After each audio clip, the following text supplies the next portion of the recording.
So, hey. I think it's really weird, you know, when you're sitting in a room on your own, you say, hey, hello to people. Yes, well, okay, so I'll just crack on. Just wanted to do a quick breakdown video of one of my recent tracks. It come out on my album last week called Time and Place. Go check it out if you get a chance. Big mixture of sounds. There's some like house beats and that on there. So there's like garage house and deep house and jack-in house and some speed garage and drum and bass and blah blah blah blah, and even this as well. I don't know what you kind of put this kind of category what category you'd put it into, but I'll give you a quick play of it. This track's called Turnin. Bit of an acidy sort of breakbeaty sort of thing.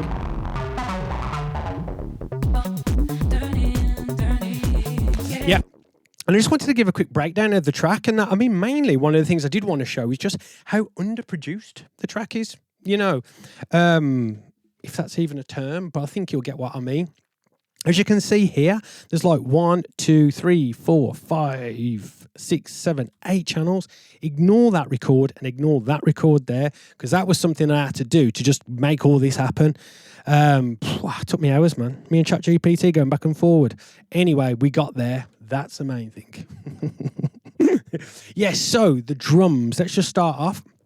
The drums was actually, wow, look, the main thing with this tune, yeah, it was just a jam. That's all it was. It was just it probably all come together in like a couple hours. Like, you know, you just as many producers out there, man, just capture the moment, just vibe away. And I literally just whacked a few samples onto my MPC 2000 XL, dropped in this drum loop. Drum loop. Because if you notice, the drum loop doesn't actually change all the way through. That was it. I've got a little Allen and Eve mixer next to it, so I just did some basic sort of like channel fader, like volumes, and then some EQing and that on there. I don't think I'd have used any of the effects. I don't really know. One thing I will do as I'm going through this video, though, is I'll even tell you, because I actually finished this quite a good few months ago. I'll probably tell you some of the things that I do different now, and probably even tell you why as well, if I know how to explain it. But one of the main things with this, so what I would have done is just made the drum loop, recorded it in as a 16-bar loop. I'd have probably just whacked it out as I was recording in the acid line. But one of the things I did want to go through with this was this. If you check out this little section here, which is one of the breakdowns, like some of the mad shit that it does, man. Do you know what I mean? Many producers wouldn't recognise that sort of sound. And that is all to do with the Korg Monotron or Korg Delay Monotron, however you want to say it. It's this one. You want to take a picture? Costs about 40 quid, 40 pound that is. It's got a little mini jack in, mini jack out. And it's just this wicked little like tape delay sort of effect. I don't know if you'll be able to even pick any of it. Can I? Is it? I don't know if it's. Have I turned it down? What's it doing? Can't. Oh.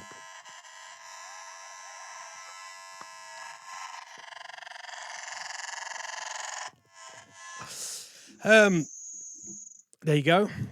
But yeah, so I just ran the drums through it and just went wild. Like went wild with things. It looks like I did a little bit of tidying up after and that with it. But one thing to remember about this is it does convert your signal into mono. And for the drums, I did want a little bit more width. So actually, look, this is one of the things that I do different. So when you're listening to the track's like very like distorted, man. It's clipping, stuff like that. And again, while I was in that vibe of that moment, it suited it. Like, you know, I didn't really care. I still don't, to be fair. But one of the things I'd do differently listening to it now is I probably wouldn't drive it in so hard, because obviously it's going to form like a sort of form of like saturation, I guess. You know, so you can hear with the drums, like, you know, they are like, it can be quite harsh. What else did I do to them there? So I got the Pro Q, bit of a low cut. Now, one thing to remember with low cutting, but just low cuts in general, really, on low frequencies, it can boost the signal. And I don't actually know why it does that. I did actually remember me watching someone explaining it, but research it if you want. But how to combat it and stop it from happening, on the FabFilter Pro Q4, I just changed it from 0 latency to linear phase, and you don't get that boost and that then.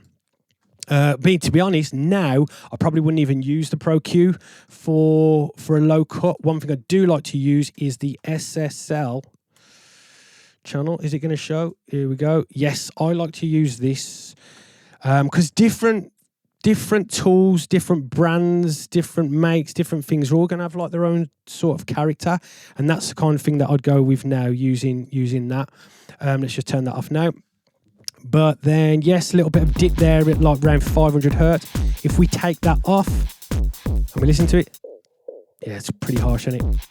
Yeah, that's just dipping there. And I just give it a dip in the highs. Then over to here, for some reason, after all that clipping and that distortion, I thought it was relevant to put on some saturation. This is the Slate Digital, as you can see there. This is their tape saturator. Really nice saturator. I do really like this. Let's see what it does.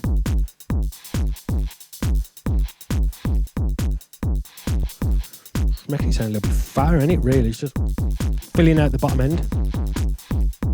I think that's what I can hear anyway. Got my speakers on low. We're making a difference if they were loud. Anyway, right, so, and then the imager. Because like I said, that little bad boy, the Korg Monotron, makes it mono. It's in the name, Monotron. But yeah, so obviously I've just used the Isotope Ozone Imager, that's what it's called, yes. And we just added a little bit more width up here, haven't we? A little bit. Trying to get a little bit more on there again. We'll go on to the returns down here when I get down to them, basically. And yes, so we've got the acid. I'll use the TD3, I imagine, for that. And again, as you can hear, just the automation going along, just vibing, jamming, twisting knobs and shit. And that would have gone through this as well. Oh, I'm sure you can hear it here. There it is. And then if we together.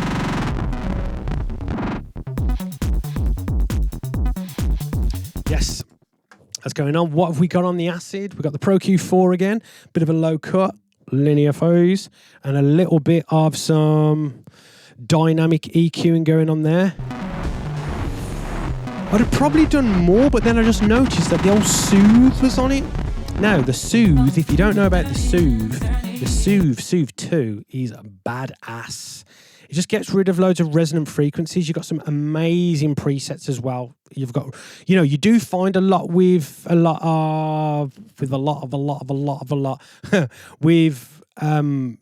like VSTs and that. A lot of the presets aren't really always catered for dance music, like electronic dance music. They seem to be very acoustic based, and you could like just say like the EQ of a kick.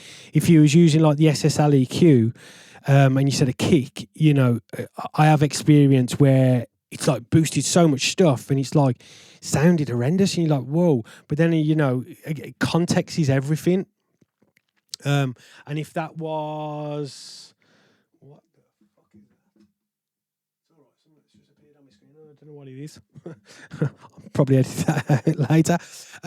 But yeah, so context is everything in a sense of, like you might say for a kick, but not necessarily a processed sample synthesized kick from Splice or Loopmasters or something like, But anyway, the Soothe is a badass piece of tool. Definitely do some research on it. Yeah, I'm sure you'll find like some use for it in your track.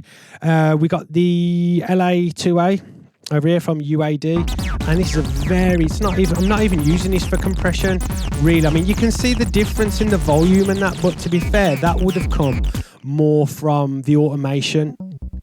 Yeah, as you can see, I think I've just gone wild with it, haven't I? Yeah, so as you can see, just a tickle and that really there, nothing too drastic. And then, got this combination of the delay and the erosion. Now, I don't really know how to fully explain how this is doing what or what it's doing, etc. But I did see it on a Coulter tutorial. I tried it, and it sounded really good. So I kept it on there. And again, context is everything. Definitely try certain things that you see if you've never seen it before. And if it sounds great, wicked, you know, if it doesn't mean it won't ever sound great. Again, a key thing to remember in music production is context. Context is everything, because however you're going to approach processing a sound, in most cases, it's going to be because of the context that surrounds it, i.e. all the other sounds, etc., etc. So definitely get as much knowledge as you can from all different sources. You know, it's spat at you these days, literally. Like, you know, so try things out. If it doesn't work, keep it in the memory bank and maybe try it another time. Let's see if you get a better result. Right, so moving on. We've got down here, we've got a lead, which is, yeah, just your basic sort of synth shot, I guess. Oh, what am I doing there? Yep. And then that's, oh, look, with a long release. Going into a reverb that has some, let's have a look, should we open up the automation? Yeah, pretty obvious, isn't it? That going on there. Oh, that is all to do with this H delay down here, or like it's like a tape delay effect. We'll get onto that in a bit. What's next? A bit of the Pro Q. Again, a low cut because it's so high. I didn't change it there, did I? A little bit of dynamic EQing as well. Get rid of that resonant frequency. The Decapitator, badass saturator. This is what I went for this time. On the acid, as you saw, I went the acid, wasn't it? It was the drums. I went with the Slate Digital. In this case, I went with this, and I've obviously must have preferred it. Now, a little trick with the Decapitator, and as far as I'm aware, any sound toys, any sound toys, they're called VSTs, plugins, things. So, if you ever want to see what the measurement is, right click on it, and then it starts giving you measurements as well. Those tiny little things, man. Yeah, right. Shit, I've gone and messed it up now. So we'll go back to how it was. Yes, wicked. Now, as you can see, a bit of drive. I've gone with this circuit type because I imagine that was one that probably sounded the best. And yeah, you can see it's just over 50% applied. So a bit more of a parallel processing sort of thing. What else have we got down there? The erosion. Oh, I do love the erosion. The erosion, if I'm ever using Logic or something, the erosion is the one that I do miss. And then the mag. I don't know how to say Marg, maybe. I'm not sure. If anybody wants to drop in the comments and tell me how to pronounce it, I'm always open to learn. But as you can see here, just a high shelf lift, and then I've balanced it with the trim here. Now, this is an awesome EQ, really good on a lot of things. One thing I do like it on a lot of these, say, drums, because this air band is really cool. If you don't know about air and the air band and that sort of thing, definitely research that. It's definitely some info worth knowing. The OBX down here, let me just turn off that because you've got all them lines in the place. Oh, I forgot about the I got a new laptop recently. I need to install that. I do really like that sound. It's based on like the Oberheim. Really nice though. I need to try and remember where that was from. That's cool. As you can see, that was froze, so there's probably some processing. Couldn't imagine much more than like some EQing, as it is a really nice synth with a lot of like inbuilt plugins and that effects, in it. The Serum. Everyone knows the Serum. So I can imagine. Oh yes, dynamic EQing again. Now, one thing I do like about dynamic EQing is I don't know if it's a placebo effect or what, but you kind of feels more like your track's moving. Do you know what I mean? It's like it's got more of a movement to it rather than it just being like a stagnant like EQ, like dip that. Oh yeah, okay. So it's like sort of thing. Either way, give it a try. If you don't know about it, have a look into it and take from it whatever you want. Vox main, the vocal, what we got going on down here. Not too much, I imagine. Right, so I'll tell you where I got these vocals from. Definitely, if you're not familiar, check out Tracklib. Now, I was tempted, I was thinking, man, do I really want to tell everybody that? Because what about, I don't really care. To be fair, you know, if it helps anybody else make good music and that. You know, the world needs more of that. So definitely check out TrackLib. It's got loads of samples and loops. And if the guys from TrackLib notice this video and they want to give me a few months free subscription, definitely, we're always up for the freebies, man. But yeah, so it's just got like, as well as it's got like samples and that on it, it has got like a lot of tracks on there as well, where you can break it down into the stems, so you can get like vocals of like loads of different tunes, like funk, soul, disco, neo soul, reggae, like everything. There's like a huge catalog on there, and you can legally sample the you can legally sample a lot of the tracks and the elements and that in there, and even go through the process of clearing and allocating royalties and that within the website. So it's definitely worth checking out, man. Like, really cool. As you see, I was really like that vocal, you know. It just, I felt with all like the dirtiness and the clipping and the distortions and the acid and the blah, blah, blah, blah, blah, having that contrast of that really nice sort of like vocal on it. It's just, yeah, man. It's like, that's what it's all about. And getting that horribleness and just putting that nice little sweetness in there as well. Yeah, wicked. What have we got going on there? Metatune. This is like Slate's version of Auto-Tune. Just a tuner, really, isn't it? You can see just pushing a few things back in and that, which are slightly going out of tune with everything else. I mean, yeah, did the job. Pro Q, again, nothing too major, because the sample is going to be processed anyway. I think too much is just going to be too much. Too much of anything is no good. Again, another little vocal, probably more of an ad-libby sort of effecty sort of thing going on there. And then in, oof, yeah, oh nice, keep it pop up. Again, just the same thing going on there, and then the Vox 2 down here. Again, same thing. I believe that's like a even wrong way. But yeah, so that's the track. You know, like I said, if you do get anything from it, do you know what? I think my main message from that and showing it is, as you can see, it's like the whole tune's there, like in 8 tracks, man, 8 channels. You know, just don't overthink it. Like, just create art, man. Just, you know, don't worry about if anybody else understands it or not. It's how you spend your time, isn't it, really? Our most valuable currency. But yeah, I mean, look, there's only 8 channels. I personally don't feel like the track's lacking anything. You know, I feel, well, obviously, if I did, I probably wouldn't have put it out. Probably worked on it a bit more. But yeah, like, you know, oh shit, I completely forgot about what's going on down here. Sorry. Right, and you thought it was over. You thought, yeah, it's finished. Right, anyway, the crystallizer, what's going on there? That's from Sound Toys, and nothing's going to it. Okay, moving on. The UAD, so we've got some reverb going on here. The UAD Lexicon 224. I believe this would have been acting as the hall. Let's have a look at the decay time. Yes. Oh, I think it was on through. Yes, it was there. Just over 3 seconds. So for the speed, this would have definitely been like representing the furthest space away.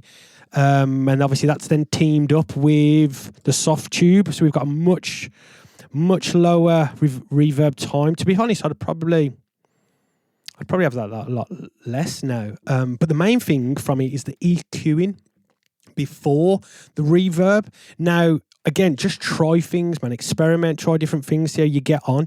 But if you notice with this, I've EQ'd the signal before it goes into the reverb. And let's just solo the reverbs on their own. This is something I do actually like to do. So you can actually hear the space that you're creating. I mean, one thing I'd definitely do now is I'd have a third reverb. So the Lexicon, obviously, because it's got the longest delay and the shortest pre-delay, is representing the furthest wall away from us. So if you imagine a space, that's ideally what we're trying to create, and that really, and yeah, so that's further away, and then the reverb is representing the closest to us, because obviously that's got a higher pre-delay, which means its reflection is furthest away from the back wall, or it's the furthest reflection either way, and the time's much shorter. Have a look into that little theory, if that makes any sense to you. But like I said, I'd have a third one as well now, and with the EQing, because reverb's going to respond differently to a signal that's going in with low frequencies than not. But try either, and go with the best option. We've got the micro shift. Oh, the micro shift on a return. Man, the day I've discovered that. Oh.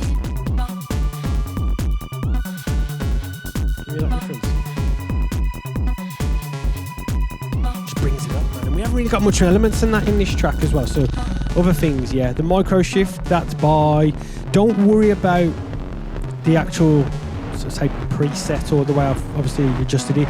Just mess with stuff. What I like to do with that to try and get a good idea of whether it's going to be where I kind of want the settings is I just send something like maybe a lead or a pad or a vocal just full. While you're adjusting those, go with the best option and then just pull it back until it sits nice, like in the mix, or like, till you feel you've got enough. The micro shift, then we've got a delay. Now the delay is automated, and that's why every time I pause it, sometimes you hear like going on. It's like, here, look, if I stop it now. Oh.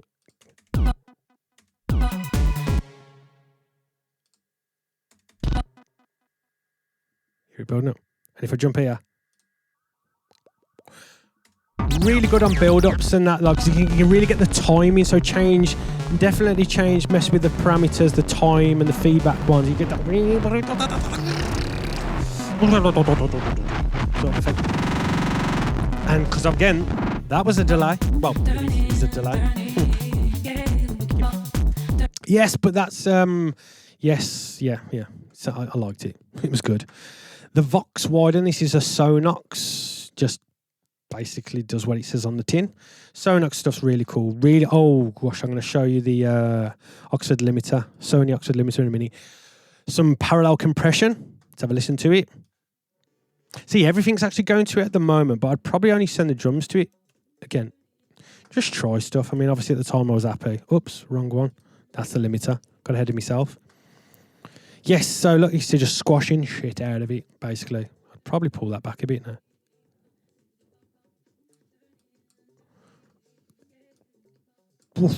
Get that.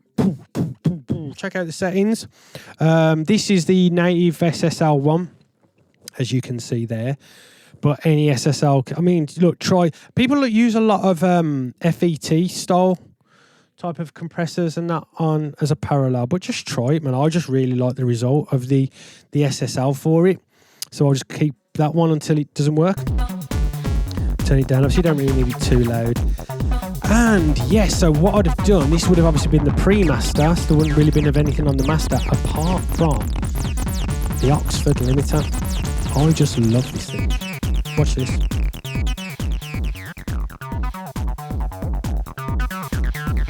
Sort of small. This is small enhancers are winning. It's like the enhanced curve. Was it?